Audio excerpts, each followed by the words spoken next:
दोस्तों, क्या आप बीजेपी की चुनाव स्थिति इतनी कमजोर हो गई है कि वो आप देश में चुनाव करने से भी डर रहे हैं। 4 जून को जिस तरह से लोकसभा के नतीजे सामने आए थे, इससे आप बीजेपी और मोदी जी चुनाव करने से भी घबरा रहे हैं।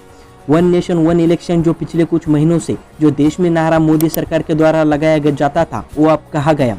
जब ये खबर थी कि आने वाले 2 महीनों के अंदर महाराष्ट्र, हरियाणा, झारखंड और जम्मू कश्मीर, इन 4 राज्यों के विधानसभा के चुनाव एक साथ होने वाले थे, तो कहा वो कौन सी आपत्ति आ गई कि चीफ इलेक्शन कमिश्नर को ये कहना पड़ रहा है कि इन 4 राज्यों में से अब सिर्फ जम्मू कश्मीर और हरियाणा के ही चुनाव होंगे और जो बचे 2 राज्य है जिसमें महाराष्ट्र और झारखंड है, उनके चुनाव को अब दिवाली के बाद करवा दिए जाएंगे। और पहले से ही ये डिसाइड हुआ था कि इन 4 राज्यों के चुनाव एक साथ होंगे, लेकिन अब कौन सी आपदा आ पड़ी कि सिर्फ 2 राज्यों के ही चुनाव की घोषणा करी गई है।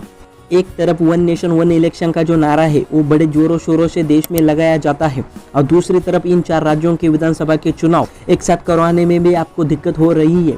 तो यहाँ ध्यान देने वाली बात यह है कि मामला कुछ और है और आपको बताया और दिखाया कुछ और जाता है। इन 4 राज्यों में जो अब बीजेपी की जिस स्थिति है वो इतनी अच्छी रही नहीं है।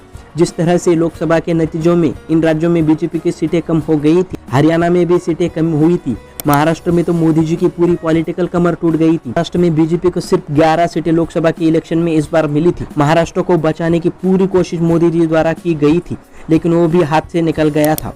और इन्हीं बातों को ध्यान में रखते हुए इन राज्यों के चुनाव 2 बार में करवाएंगे ताकि एक राज्यों को निपटा सकेंगे। और इस बार भी महाराष्ट्र, हरियाणा को बचाने की पूरी कोशिश बीजेपी द्वारा की जाएगी। और ये बात भी सामने आई है कि जो बीजेपी के इन राज्यों में जो इलेक्शन के हाल ही में जो सर्वे हुए थे वो भी बीजेपी के फेवर में नहीं है।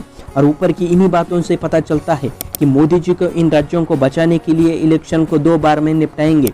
क्या आप इन बातों से एग्री करते हैं या फिर डिसएग्री? हमें कमेंट में जरूर बताइए और वीडियो को लाइक करें और चैनल को सब्सक्राइब जरूर करें। मिलते हैं अगली वीडियो में, तब तक के लिए जय हिंद।